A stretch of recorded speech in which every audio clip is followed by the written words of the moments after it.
story. Now hear those who were involved in making it come to life. Join us as we go behind the door. Good evening and welcome back to another episode of Behind the Door with the Grey Rooms podcast. I am your host, Brooks Bigley, and with me tonight is the author of Season 3, Episode 4, Donald McCarthy. Donald brings us a ghost story like no other you've ever heard or seen. How are you this evening, Donald? I'm doing well, thank you. How are you? I'm doing okay. It's been a long week, and I'm very excited to sit here and talk to you about this story. Where are you located at? So I'm in New York on Long Island, just for people to visualize, about probably 40 minutes from the city. Oh, okay. So you're like right on the outskirts. Is that like east or north of the city? So Long Island's east of the city. I'm in the first county outside of New York City, suburbs. But if I drive like 20 minutes, it's Queens. Oh, okay. I feel like so many people we work with are from that area. You guys are like a hot spot for creativity. Either that or LA, I guess. Yeah, it's funny.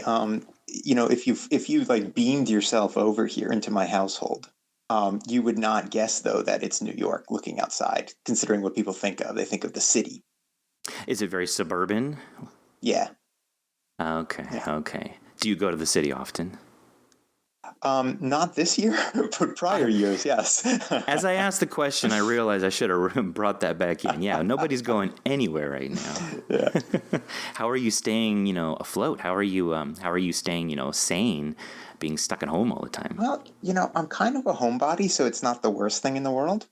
I actually wrote this piece recently that'll appear in a Nightmare magazine next year about using horror as a mental health help. I've always found horror very, I don't know, it touches a part of me that where it almost feels like it acknowledges things that other people don't. So it's very comforting in a way. And I've watched a ton of horror films and books and stuff like that over this course of, I guess, social distancing, quarantine, whatever you want to call it. Right. That's great. Yeah. Horror gets us, I've said this many times, horror gets us through personal things that we may be going. It also helps us process things going on, societally. It's kind of like a great mirror for what we're all thinking inside that we can't maybe normally feel comfortable displaying or talking about. So, hey, write a horror story about it, and then everybody accepts it. There was this study that came out. Yeah, there was this study that came out in September that said people who enjoy horror are better equipped to handle crisis situations like the coronavirus, which I thought was fascinating. For sure, right? Because we're used to it. It's like we're normalizing. I was going to say like pain, but we're normalizing the fear of things and working through that fear, because horror is about working through that, either through you reading the story or listening or watching the movie, or just paralleling yourself with the character going through what they're going through, whether they die or not. It's helping you work through those fears. Absolutely. It's cathartic. I think I'm most afraid of people that do not like horror. Those people scare me. Yeah. So this story, too much. I mean, so aptly named. Before we kind of start, opening it up and stuff, just off the top of your head, just what inspired this story? This is not like a typical ghost story. This is not a typical horror story. So what inspired this? It's funny you asked that. I actually reread the story, the original version, before it was turned into a script, because I wrote it summer of 2018 was the first draft. So I really knew that beforehand. I had to step back to think, what mindset was I in at the time? I think the thing that came to me first was the water at the end. And I had that in mind for a couple of years before that.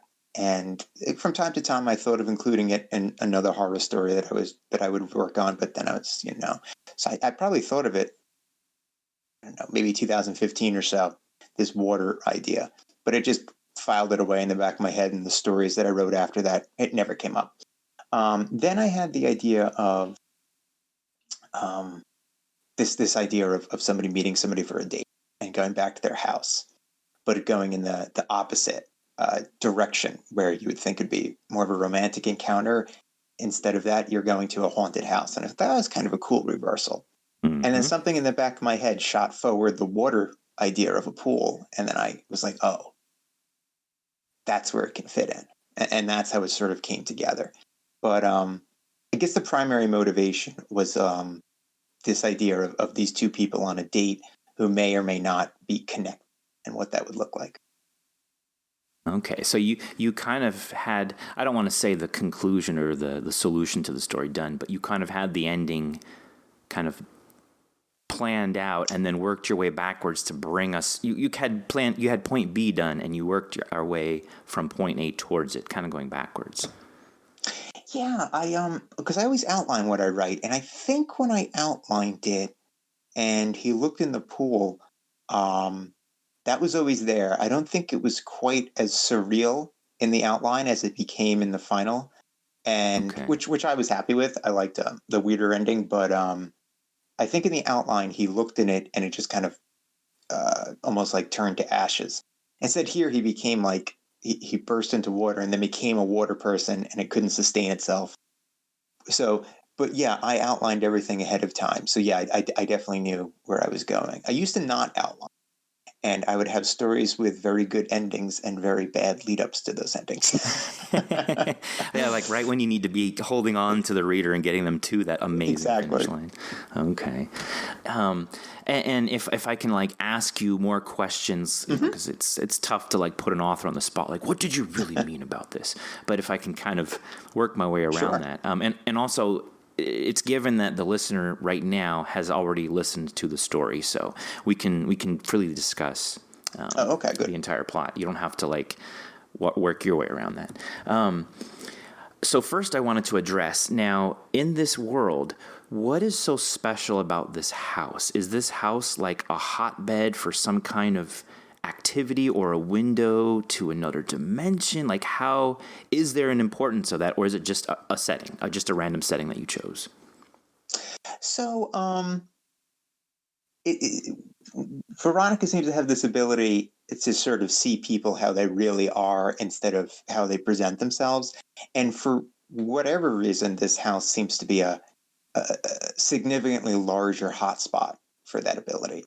Kind of like how, there are certain spots in elevation that make certain people feel weird, or there are certain places where electromagnetism makes people feel weird and not other people. And that was what this house was for her. And to an extent, the guy, Max, as well.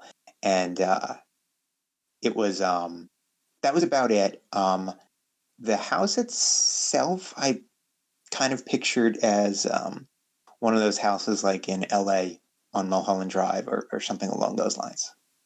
So in terms of Veronica, she has this like special ability. She seems dialed into something greater than everybody. And what I'm getting from this story is that I don't know if she's trying to test her powers to ultimately make herself feel sane about having them. I don't even know if you're called powers. But to me, it's like because you referenced that she has brought someone prior to the house and that he couldn't see what she sees, and how she goes to this bar and she goes to the restaurant, but she's only there for the bar. She's not there to eat. So she's on a mission to find someone. So she's clearly been doing this. Is there, in this story, did you think that far? Is there some kind of greater thing going on behind the veil that everyone might be a part of and just can't see to a certain degree, and she's blessed with that gift? Am I kind of on the right course here, or is this part of me making this up because you've written this beautiful story that's so open? The only thing I would say is I don't know if she's blessed with it, or it might be more cursed with it. Yeah, wrong word. But yes, that's exactly right.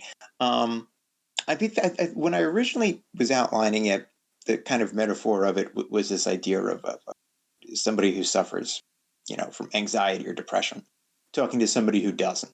I mean, you're just living in two completely different. And I had this idea that she is just very aware of her mental health, and it became a metaphor with this ability to see how people really are and taking kind of having this sort of negative outlook. And then trying to find somebody who views life the same way she does. And that when he, who is only half on that level, finally sees life the way she sees, he can't even function because it's like being delivered a mental health issue all at once, where she has kind of come accustomed to it over the course of her life. But then in the course of writing this story, I felt like the metaphor changed a little. And while I think you could still read that, it read to me a little broader. It was more about somebody who's very well aware of the harsher realities of life versus somebody who maybe has their head in the sand.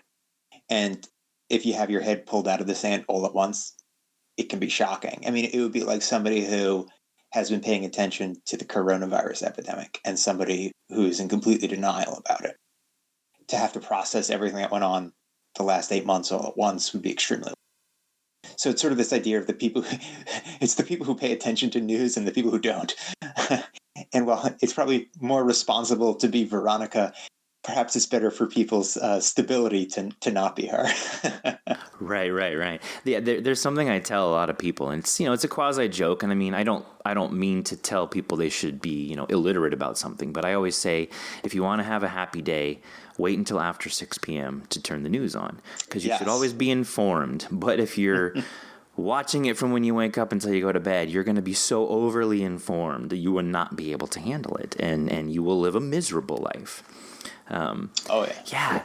Your metaphor, your allegory, everything about this story is beautiful, because I do feel like it's universal enough that different people can pull what they see almost from this story, which is a mark of a great story. But I definitely see what you're saying. Like I feel that like she's normalized. I don't want to use the word power, and yet, like you're right. Whether you say blessed or cursed, those are the wrong words. But she does have this ability, and it's not that she's normalized it, but it's her baseline, and it's like she's maybe looking for someone to share with her, to understand, or maybe she wants to bring them up to her level to see the truth. Like it's beautiful when you really maybe can see everything for what it is, if you can handle that. And it just hitting him all at once and just overloading his senses. It's a gorgeous story, man. Thank you. Back to your water form then. So, because in the end, he turns into the droplets of water, Max does. And then the form kind of floats over the pool and says, I cannot put him back together again, or something to that effect, right? What did exactly that, like, oh, that's just, I want to say, tell me what it means, but it can only mean what I think it means. You know what I mean? Yeah. That's one of those things where it would be hard for me to explain it exactly, because it was one of those things that, as writing, it felt right, but I don't know that it had a direct metaphor where I could say, like, it symbolized this or it harkens back to this, so much as it's just somebody who's been broken in the house itself, which is neither good nor bad. It's sort of given up on having him exist anymore. It can't do it. He's too shattered. So even if the house is a semi-mystical place, it's not mystical enough to save him. Right. And like, what even is he being saved from? Like, if he were able to handle everything he saw, would he have become like her? Like, where? Yeah, probably. It's kind of like that opening the third eye situation. And she was able to do that. And I guess you could argue he was. It just had a very negative effect.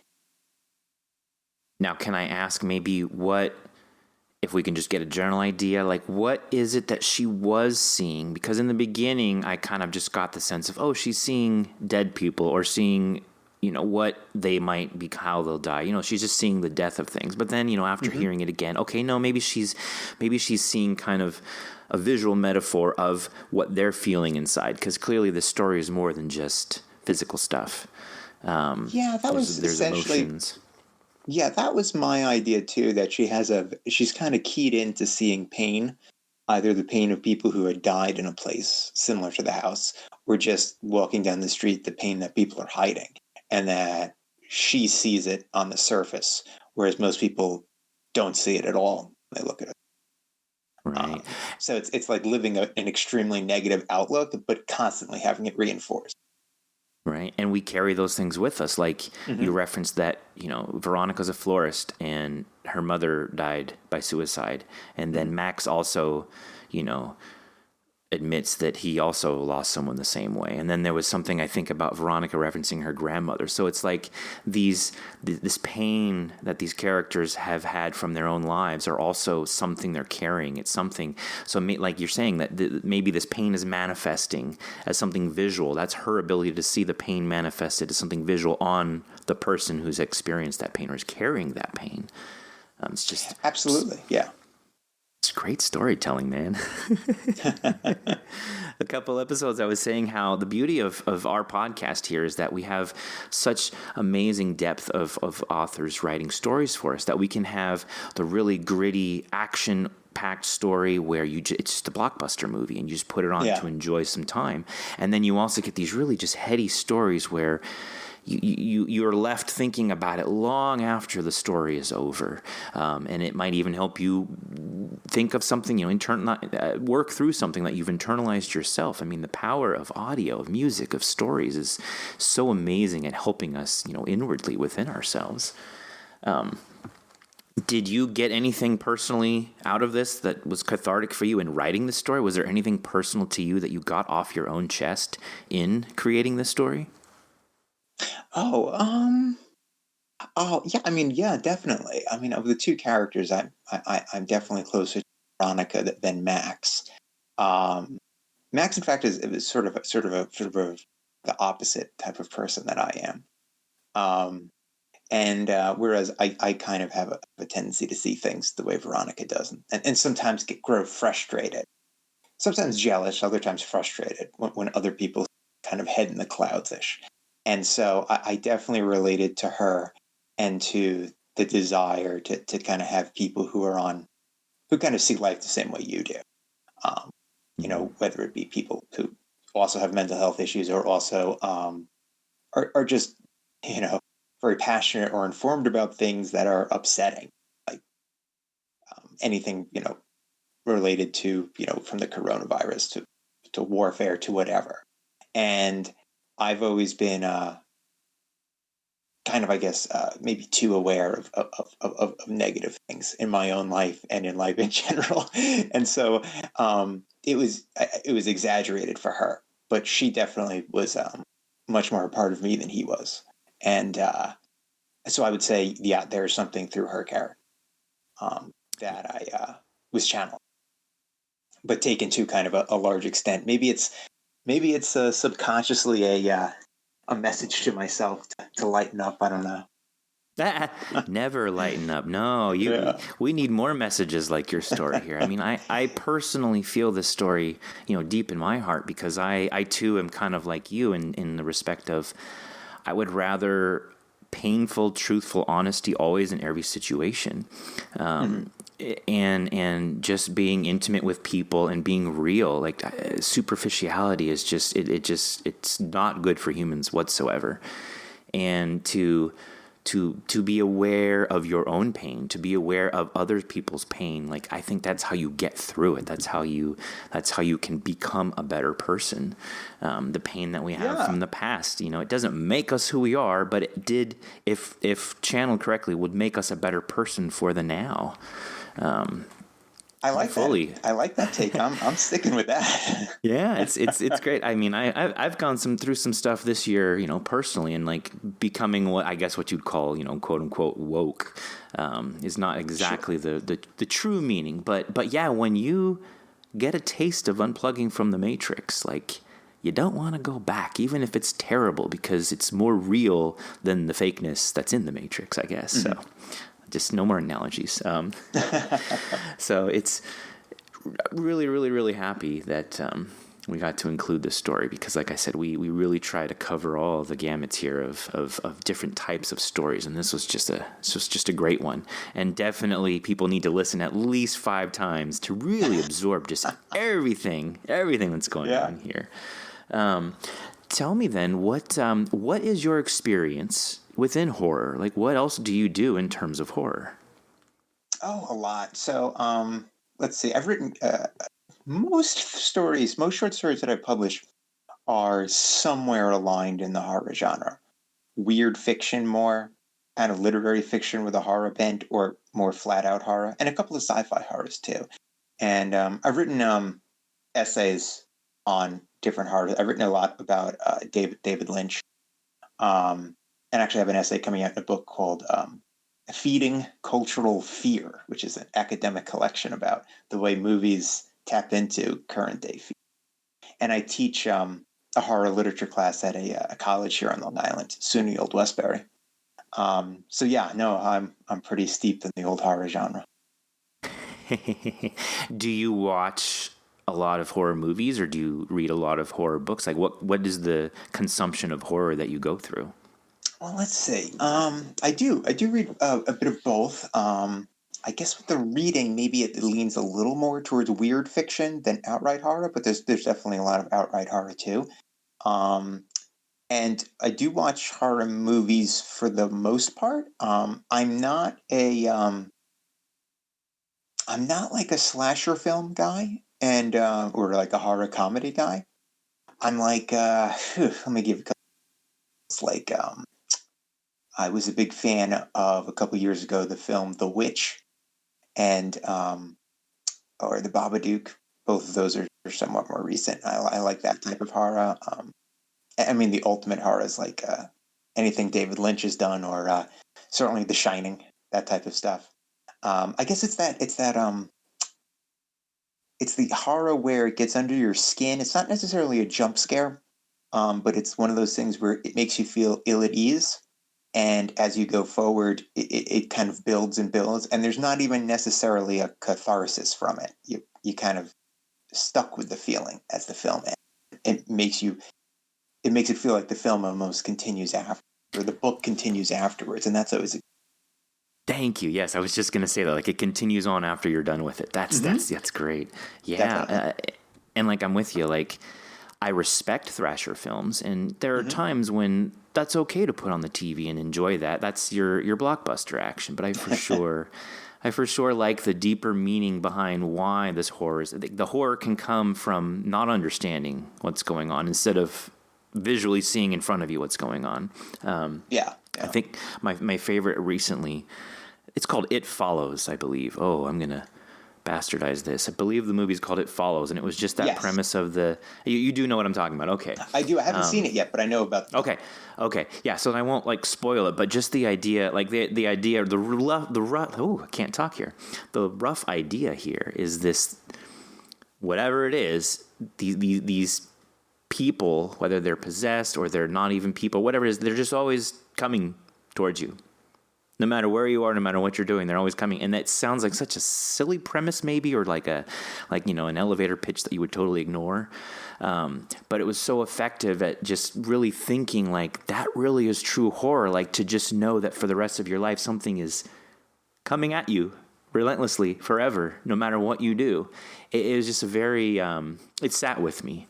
And I thought about it a lot. I thought about the existentialism behind it, carrying your own baggage with you that you can't get rid of. So that when horror can tweak those things in you, that's amazing. And Michael Myers and Jason just can't do that for most people.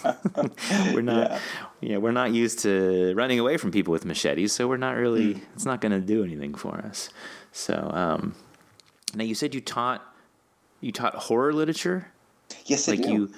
Like, you break down, like, in a class, you teach, like, how horror was written over time, or you said it in terms of how it relates back to society. How does that work? So, the horror literature class I teach kind of do it somewhat over time, basically the last 200 years. We'll do like the Frankenstein, Edgar Allan Poe, and Nathaniel Hawthorne. Then we bring it a little more current. We see stuff by like Shirley Jackson. I do that kind of famous short story, The Yellow Wallpaper, and then bringing it even more current. I'm trying to think. So this semester, just concluding, I did The Ballad of Black Tom by Victor Laval, which is a very, very good story. Very, very creepy. And sometimes I even do a graphic novel. I've done the graphic novel Witches by Scott Snyder. And that's it's a fun class. The students usually enjoy it. I think at the beginning with some of the older works, sometimes they're a little more hesitant. But as we get towards the current stuff, they get excited. Yeah, and Stephen King, we do some of his short stories. I'd love to do one of his novels, but they're so long that it would take up Right. a chunk of the semester. If I That's and also like its own imagine, class. yeah, imagine going to the college bookstore and seeing The Stand over 1,000 pages is assigned as one of the books. You just quit the class right there. Yeah. Or go buy a second backpack. Yeah. Oh, that's great. What do you think about like body horror? Are you familiar with? I think his name is Junji Ito. Very famous like Japanese manga horror. Like, do you have any thoughts about that kind of horror? That's kind of I like don't know that writer. Okay. But body horror, though, in general, is quite interesting. Gosh, it's a good film. The Brood by David Cronenberg from the 70s. He does a lot of that part. He did The Fly too with Jeffrey Goldblum. That's a classic. He does a lot of that body horror stuff. That can be really good because it's not like it's just gore. Although gore has its place too, but it's almost like you're being betrayed by your own physicality, and so body horror can be really good. And disturbing, and I've definitely included some in some of my short stories. This one was pretty. I mean, maybe the thing at the end, but that's not really body horror. But I definitely not opposed to doing some of that myself. It could be like being afraid of yourself. Holy moly, that's like being afraid of your body changing, and to me, it's like adding a huge psychological slant to kind of a slasher flick, I guess. It's a very interesting amalgam, I think, of horror. But yeah, it can also be, I think maybe some people would be like, oh, body horror, ugh. Because there's probably a lot of really bad body horror out there that kind of ruins it, Just sure. Like maybe people hold their nose up to slasher flicks because there's a lot of bad slasher flicks out there. Yeah. But, there's some classic stuff that can really, get you pumped up with the horror. In terms of podcasting, do you do any stories for other podcasts? This is the first time I've done. No, there was one other pseudopod I did a couple of years ago. Everything else has been in a magazine or like an anthology. This was the first time though, because even the other podcast, it was just somebody who read it, but this had an actual voice actor, so that was different. And Nightmare Magazine is also a podcast, I think. So if you have a story with them, they may also turn that into a production. Maybe have they said anything to you about that? That one's an essay, so I don't think they do that. But yes, I think they do read some of their stories in podcasts. Yes, but no, that one's an essay about horror as opposed to a short story. So I don't think they'll do it, but maybe. It doesn't happen until the spring, so it's possible. Okay. Yeah. Do you listen to any horror podcasts? I do not listen to any horror. I don't, it's funny. I'm always mean to be a podcast guy because I have so many varied interests. Yeah. And then I'll download them onto my phone, and then I get overwhelmed at how many there are, and then I don't listen to them. But like, there's so many that make sense to listen to, like not just story podcasts, but even stuff like podcasts where like each week they do a different horror film or different horror book or something like that. Just the genre of horror, just in any fashion. I mean, being talked so about or made fun of or something. Yeah. But no, I don't, and I really should. Because it is its own, and I always mean to do it when I go out to run, but it's hard. You really need music when you do that, and then I don't have a commute anymore because I used to sometimes listen to podcasts on my commute, and now we're all at home. I'm at home, at least. I teach from home. And so like there's these moments where you would normally use a podcast or something, and that's not there as much now. But it's something that I do need to do more of because there are so many interesting. Mm-hmm. Well, I'm right there with you. Like I am a very avid podcast listener, but it's almost becoming now, I have to say that I used to be an avid podcast listener because this pandemic, like you just explained, like I used to commute, over 2 hours a day, sit in an office all day. So there was always a podcast playing in the background. So I consumed it voraciously. And at any point have 30 to 40 gigs worth of episodes queued up to listen to, and just looked at my phone the other day and I have over 90 gigabytes of unlistened to. I'm going to have to just turn off, the settings to download, because you're right. We're home all day. I can't just go sit on the couch and listen to podcasts for 5 hours. It doesn't work the same. So yeah, I don't know if podcasts themselves are taking a hit, but I certainly, you, me, and everyone and their mother has been saying, like, I just don't listen to them as often or don't listen to them at all anymore because of X, Y, and Z this year. So on the flip side, I guess if some people are home and they have less to do, you can do that. Right. I'm sure people that didn't listen are all about podcasts now. And then the people that were always listening, I mean, it's just kind of moving around. They're out of their routine. Mm-hmm, if it was part of your routine, you're out of it. But if you now have more time in your life, that's a go-to. Right, exactly. Yeah. Yes. Because and again, I don't know statistics for everybody, but it seems like podcasts are still doing okay despite this. Maybe just shifting the fan base around a little bit, and then when this pandemic's over in 25 years, we'll all be back to where we were again, or something like that. Yeah. How did you like then hearing your story fully produced with actors and sound effects and like closing your eyes and watching a movie? Basically, how'd that feel? So it was a little nerve-wracking at first beforehand. I was like, how would it come across? Especially because, as you said, it's sort of an open to interpretation story, or a weird story, as people sometimes say. I never think what I write is weird. Will tell me it's weird. And so then I was kind of like, how would that come across? Would it be not even understandable? If you don't read it and just hear it, it's harder to understand, less hard to understand. But I liked it. And what I liked was it became very, I guess you'd say muscular, because if it's originally written in prose form, while there's still narration, you have to cut some things. Otherwise, it becomes too much narration, too little dialogue. And so it gets just the very highlight points.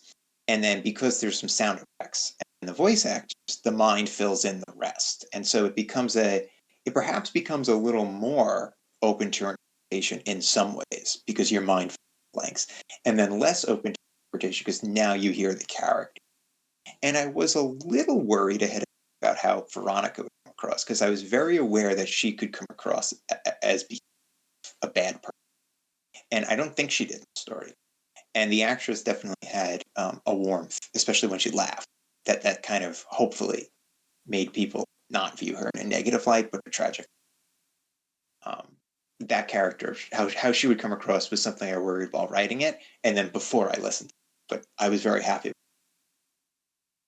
Great. Can I give you a little clue you in on something? The both actors, they're actually married to each other, so they already have a really good chemistry, of course, and they're both accomplished with using their voices. So it all came together. I mean, your story deserved that special treatment. Well, I hope he doesn't feel any bitterness after what happened to him, what she did to him at the end. Hey, we kill him all the time. He understands. Okay. Yeah, Graham Rowett, who played Max, he actually is a part of our production team. Oh, nice. So he plays one of our central characters. We have a main narrative story that goes through the season, that falls into our anthology stories, and Graham plays one of those characters. So Graham has been doing this with us since day one. It was fun to have his wife on. We have not done that with her yet, so that was fun. This story was just all around fun to make. Very, very fun. And you were happy with the music. What did you think of the art? Did you see Cassie's artwork? I mean, what podcast does so much artwork? They had, I guess the artist must have emailed it to me way ahead of time. It was August, maybe? Okay. Yeah. And she had asked, do you think this is any good? Mm-hmm. And I was like, yeah. I can't really think of it. One or two other stories in an anthology came with a little bit of art. but generally speaking, I've never had somebody create art, just one or twice. And so I was like, this is fantastic. This is so cool. And it did make me wonder if anybody's like a real pain in the ass about it. And it's like, no, this is what the cover has to be. But no, I thought it was his cool. pants are the wrong color. Yeah, right. Something stupid like that. Right. And I guess that's sort of the interesting thing about this process. That's, as somebody who writes prose, it is a certain control freak mentality. It's all you. There's no actors, director, an editor. It's not like when you're writing a screenplay, you hand it off. It's completely. Other than an editor for, the magazine or the book, you're a control freak. Where here, there was more power given up. And that was interesting because if things work out, it can become even better than you originally had in mind. Or you see a more interesting interpretation by how somebody reads it. Effective. Right. There could be like a synergy that builds from something absolutely. like that. Yeah. And I mean, that's how our team works with this podcast, that, we have one person doing the artwork. I mean, to us, the artwork is very important because it does represent another layer that adds on to the storytelling, I mean, sure, you want the characters to be formed how you want them to look in the reader's head, but we just kind of help along, kind of put some bumpers up to kind of guide you towards some visual stuff. But between and the sound effects too. Right. Like so we have sound effect is cool. We have our main producer Jason Wilson that handles all of the audio production and deciding those sound effects. We have J.M. Scherf doing the music. He specifically does the music for just each episode itself. He doesn't follow any templates there. Like, we really try to make the most out of these stories. So we're always so happy to hear when the author feels like we did them right, that we made their thing, not that we made it better, but that we helped to push it up higher, if that makes sense. Added an extra rung to your ladder. It's got to be a challenge to make in some ways, because like if you're making something visual, you see when a scene changes. Whereas here, when you like hop from, as it was like in the bar and then goes to the car, like how do you indicate that hops? You need to have like a pause of some sort. How long is the pause, and what sound effect do you come back to indicate? And so it's interesting to see how those decisions.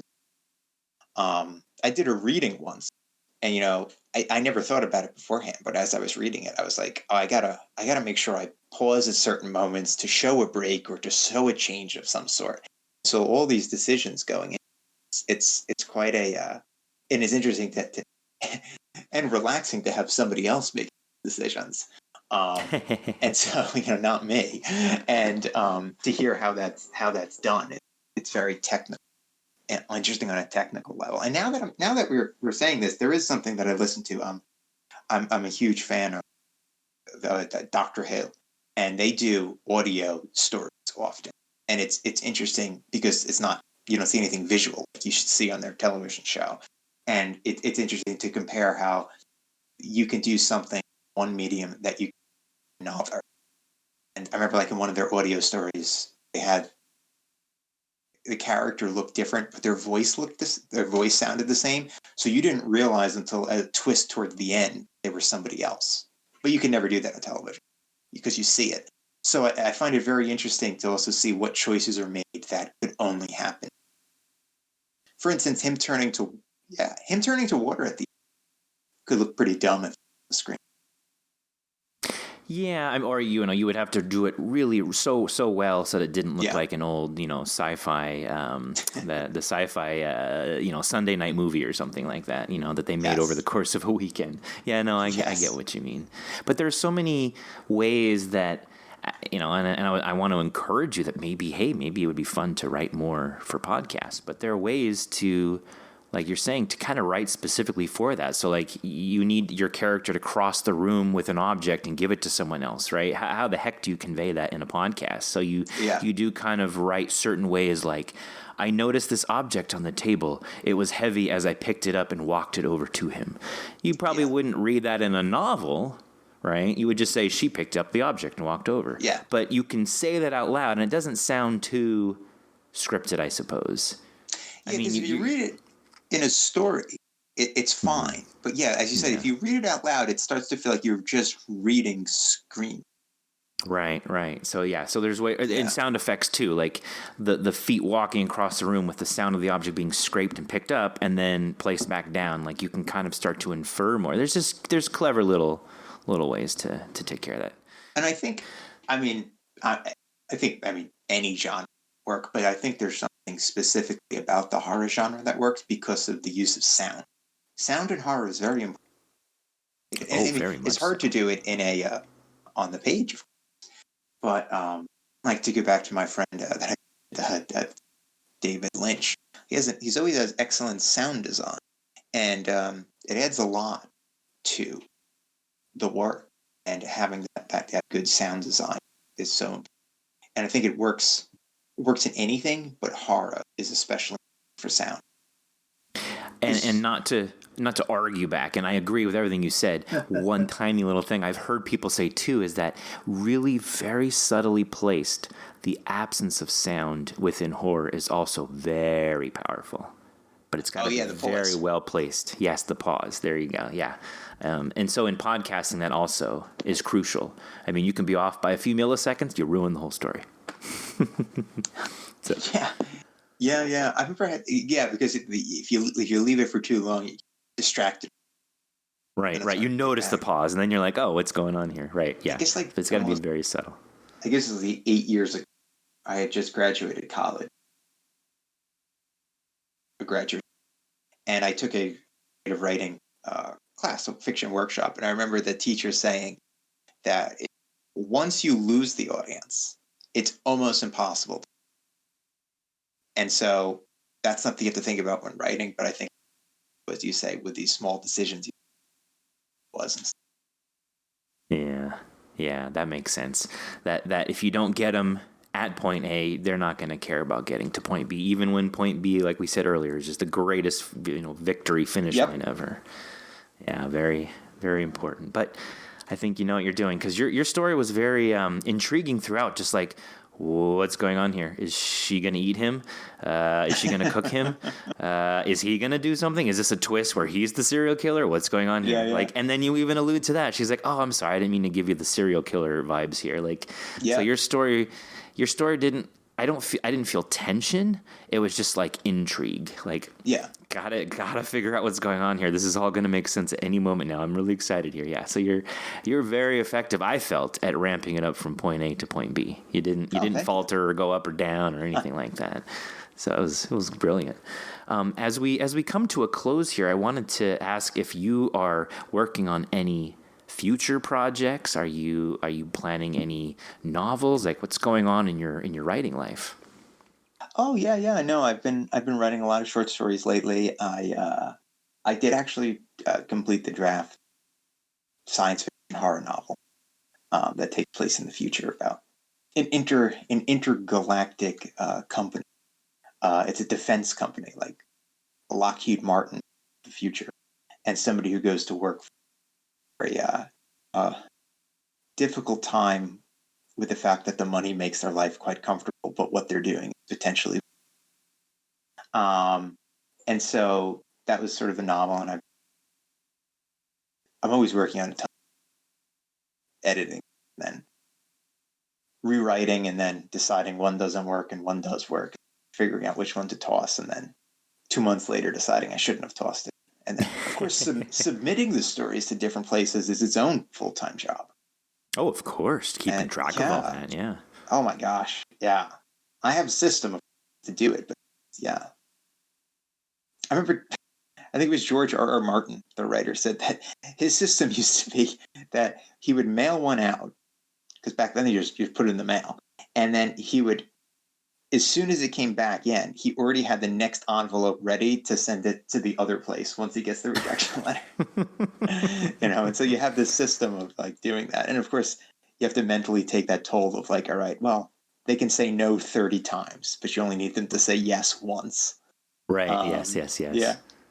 Yeah. I watch so many people discussing just that very thing, the whole rejection process, like on Twitter a lot. It's a very common thing that writers will make fun of or lament, or just, that's got to be like the most difficult part of writing the story, is then getting it, finding that bridge to get that into someone else's hands, basically.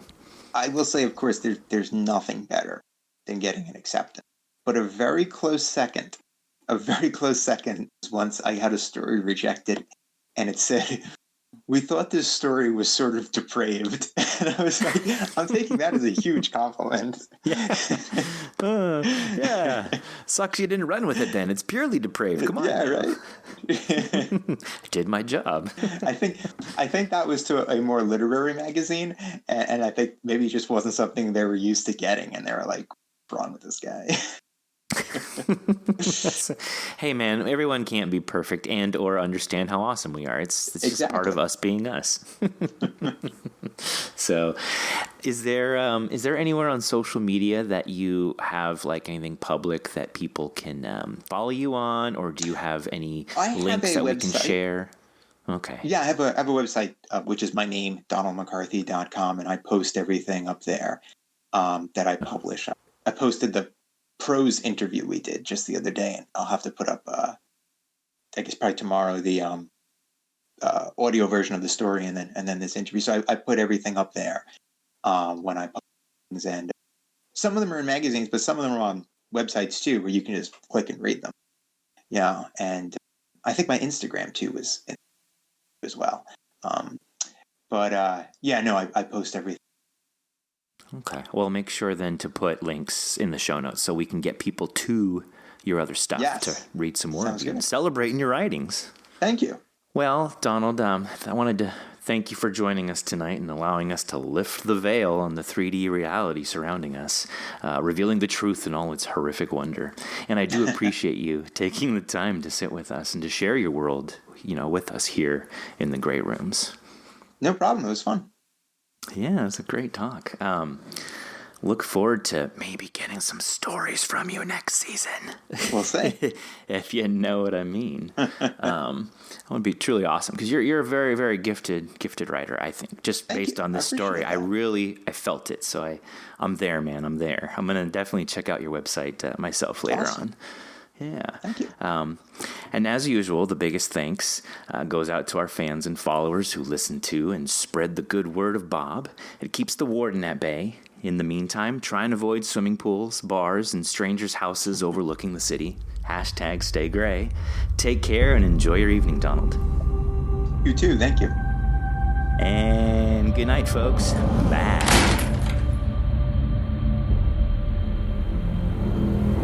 Join us each week after every episode for another edition of Behind the Door.